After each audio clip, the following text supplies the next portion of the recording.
안녕하세요. 헤드헌터 23년 차 박상무입니다. 오늘은 우리가 일상에서 너무나 당연하게 여기고 있는 멀티태스킹에 대해 이야기해 보려고 합니다. 혹시 이런 경험 있으신가요? 회사에서 보고서를 작성하다가 카톡이 와서 답장하고 그 사이 이메일이 와서 확인하고 또 동료가 와서 질문하고 하루 종일 이런 식으로 여러 일을 동시에 처리하다 보면 정작 중요한 일은 제대로 끝내지 못한 채 퇴근 시간이 되는 경우 말이죠. 우리는 멀티태스킹을 능력이라고 생각하지만 과연 정말 그럴까요? 오늘 이 영상을 끝까지 보시면 멀티태스킹의 진실과 함께 진짜 생산성을 높이는 방법까지 알게 되실 겁니다. 파트 1. 멀티태스킹의 실체. 먼저 충격적인 사실부터 말씀드리겠습니다. 우리가 멀티태스킹이라고 부르는 것은 사실 존재하지 않습니다. 스탠퍼드 대학교의 연구에 따르면 인간의 뇌는 실제로 여러 작업을 동시에 처리할 수 없습니다.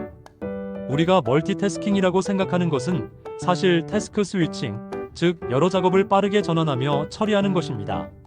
실제로 스탠퍼드 대학의 클리포드 나스 교수 연구팀이 실시한 연구에서는 멀티태스킹을 자주 하는 사람들이 그렇지 않은 사람들보다 작업 전환에 40% 더 많은 시간을 소모한다는 결과가 나왔습니다. 파트 2. 멀티태스킹의 9가지 치명적 단점. 그렇다면 멀티태스킹이 우리에게 어떤 피해를 주는지 구체적으로 살펴보겠습니다. 첫째, 생산성 저하와 전환 비용. 작업을 바꿀 때마다 우리 뇌는 이전 작업의 정보를 비활성화하고 새 작업에 집중하는 데 에너지를 소모합니다. 이를 전환 비용이라고 하는데 하루에 이런 전환이 수십 번 일어나면 실제 작업 시간이 크게 줄어들게 됩니다. 둘째, 실수 및 오류 발생률 증가. 미국 심리학회 APA에 따르면 멀티태스킹 중 실수가 최대 50% 증가할 수 있다고 합니다. 집중력이 분산되면서 세심한 주의가 필요한 업무에서 치명적인 오류가 발생할 가능성이 높아지는 것이죠. 셋째, 깊은 몰입 방해. 멀티태스킹은 한 가지 주제에 깊이 몰두하는 딥워크를 방해합니다. 창의적인 아이디어나 복잡한 문제 해결에 필요한 깊은 사고를 할 수 있는 시간이 부족해집니다. 넷째, 기억력 저하. 여러 정보를 동시에 처리하려다 보면 단기 기억에 과부하가 걸려 정보가 제대로 저장되지 않습니다. 회의에서 들은 내용을 기억하지 못하거나 중요한 약속을 깜빡하는 경우가 이에 해당합니다. 다섯째, 정신적 피로도 상승. 끊임없는 작업 전환은 뇌를 매우 피곤하게 만듭니다. 하루 종일 바쁘게 일한 것 같은데 정작 뭘 했는지 기억나지 않는 경험 다들 있으시죠? 여섯째, 업무 만족도 하락. 여러 일을 동시에 처리하려다 보면 어느 한 가지 일도 제대로 완수하지 못한다는 느낌을 받기 쉽습니다. 이는 성취감을 저하시키고 업무 만족도를 떨어뜨립니다. 일곱째, 만성 스트레스와 번아웃. 항상 시간에 쫓기고 있다는 압박감과 뇌의 과부하는 만성적인 스트레스로 이어질 수 있으며 심한 경우 번아웃 증후군으로 발전할 수 있습니다. 여덟째, 시간 예측 능력 저하. 여러 작업을 동시에 진행하다 보면 각 작업에 실제로 얼마나 시간이 걸리는지 파악하기 어려워집니다. 이는 향후 업무 계획을 세우는데도 악영향을 미칩니다. 아홉째, 우선순위 판단 오류. 급한 일과 중요한 일을 제대로 구분하지 못하고 당장 눈앞에 있는 일에만 급급하게 대응하게 됩니다. 파트 3. 멀티태스킹에서 벗어나는 5가지 방법. 이제 멀티태스킹의 늪에서 벗어나는 구체적인 방법들을 알아보겠습니다. 첫째, 단일 작업 집중 훈련. 1. 시간 블로킹 기법. 특정 시간을 정해 한 가지 업무에만 집중하는 방법입니다. 예를 들어 오전 9시부터 10시까지는 보고서 작성에만, 오후 2시부터 2시 30분까지는 이메일 처리에만 집중하는 식으로 시간을 블록으로 나누어 관리합니다. 2. 포모도로 기법. 25분간 집중하고 5분 휴식하는 사이클을 반복하는 방법입니다. 짧은 시간 동안 고도로 집중함으로써 생산성을 높이고 규칙적인 휴식을 통해 뇌의 피로를 줄일 수 있습니다. 둘째, 우선순위 명확화. 1. 아이젠하워 매트릭스 활용. 업무를 중요도와 긴급도에 따라 4가지로 분류합니다. 중요하고 긴급한 일 즉시 처리. 중요하지만 긴급하지 않은 일 계획을 세워 처리. 긴급하지만 중요하지 않은 일 위임하거나 간소화. 중요하지도 긴급하지도 않은 일 제거. 이 현실적인 투두리스트 작성. 하루에 처리할 수 있는 업무량을 현실적으로 평가하여 목록을 만들고 우선순위에 따라 순서를 정합니다. 셋째, 방해 요소 제거. 일 알림 관리. 스마트폰과 PC의 불필요한 알림을 모두 끄고 방해, 금지 모드를 적극 활용합니다. 알림은 우리 집중력을 끊임없이 방해하는 주범입니다. 이 이메일 메신저 확인 시간 정하기 하루에 두세 번 정해진 시간에만 이메일이나 메신저를 확인합니다. 예를 들어 오전 10시, 오후 2시, 오후 5시에만 확인하는 식으로 말이죠.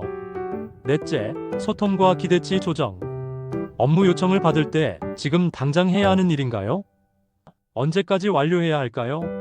와 같이 명확하게 질문하여 우선순위를 조정합니다. 또한 현재 진행 중인 업무를 공유하여 무리한 요구를 줄일 수 있습니다. 다섯째, 휴식의 중요성. 규칙적인 휴식, 짧은 휴식이라도 주기적으로 취하는 것이 중요합니다. 자리에서 일어나 스트레칭을 하거나 잠깐 바람을 쐬는 등 뇌를 쉬게 해주는 시간을 가져야 합니다. 이 충분한 수면, 뇌가 충분히 재충전될 수 있도록 적절한 수면 시간을 확보해야 합니다. 수면 부족은 집중력 저하와 직접적인 연관이 있습니다. 파트 4. 글로벌 기업들의 멀티태스킹 방지 사례. 많은 글로벌 기업들이 멀티태스킹의 비효율성을 인지하고 다양한 대안을 시도하고 있습니다. 구글. 첫째, 20% 타임 정책. 구글은 직원들에게 업무 시간의 20%를 자신이 관심 있는 프로젝트에 할애할 수 있도록 하는 정책을 시행했습니다. 이는 직원들이 한 가지 주제에 깊이 몰입하고 창의성을 발휘할 수 있도록 장려하는 것입니다. 둘째, 노 미팅 웬즈데이. 일부 팀에서는 수요일을 회의 없는 날로 지정하여 직원들이 방해받지 않고 자신의 업무에 집중할 수 있도록 합니다. 마이크로소프트. 첫째, 화이어 타임 장려. 마이크로소프트는 직원들이 팀즈에서 방해, 금지 모드를 설정하고 특정 시간 동안 알림을 꺼두도록 권장합니다. 둘째, 워크플레이스 애널리틱스. 직원들의 작업 습관을 분석하여 회의 시간, 협업 시간, 집중 시간 등을 수치화하고 이를 바탕으로 더 효율적인 업무 방식을 제안합니다. 메타. 디버크 룸즈. 직원들이 방해받지 않고 깊은 사고와 코딩에 집중할 수 있는 전용 공간을 운영하여 외부 방해로부터 벗어나 한 가지 작업에 몰입할 수 있는 환경을 제공합니다. 베이스캠프. 비동기식 소통. 실시간 소통보다는 비동기식 소통을 지향합니다. 즉각적인 답변을 기대하는 메신저보다는 이메일을 통해 여유를 가지고 정보를 주고받는 방식을 선호하여 직원들이 업무 흐름이 끊기지 않도록 합니다. 애플. DRI 시스템. 프로젝트별로 전담 책임자가 모든 결정을 책임지는 방식을 통해 책임을 분산시키지 않고 명확한 단일 업무 집중을 유도합니다. 이러한 기업들의 사례는 멀티태스킹이 단기적으로는 효율적으로 보일 수 있지만 장기적으로는 생산성 저하와 직원 번아웃을 초래한다는 점을 보여줍니다. 파트 5. 마무리 및 실천 방안. 멀티태스킹은 현대 직장인들이 피할 수 없는 현실처럼 보이지만 의식적으로 노력하면 충분히 극복할 수 있습니다. 오늘부터 실천할 수 있는 간단한 방법 3가지를 제안드립니다. 1. 오늘 하루만이라도 스마트폰의 모든 알림을 끄고 업무에 집중해보세요. 2. 중요한 업무를 할 때는 25분 타이머를 맞춰두고 오직 그 일에만 집중해보세요. 3. 동료나 상사에게 업무 요청을 받을 때 언제까지 필요한지 물어보는 습관을 만들어보세요. 작은 변화부터 시작하면 분명히 큰 변화를 경험하실 수 있을 것입니다. 멀티태스킹의 늪에서 벗어나 진짜 생산성과 업무 만족도를 높이는 하루 되시길 바랍니다. 이 영상이 도움이 되셨다면 구독과 좋아요 부탁드리고 댓글로 여러분의 멀티태스킹 경험이나 극복 방법을 공유해주세요. 다음 영상에서 만나요.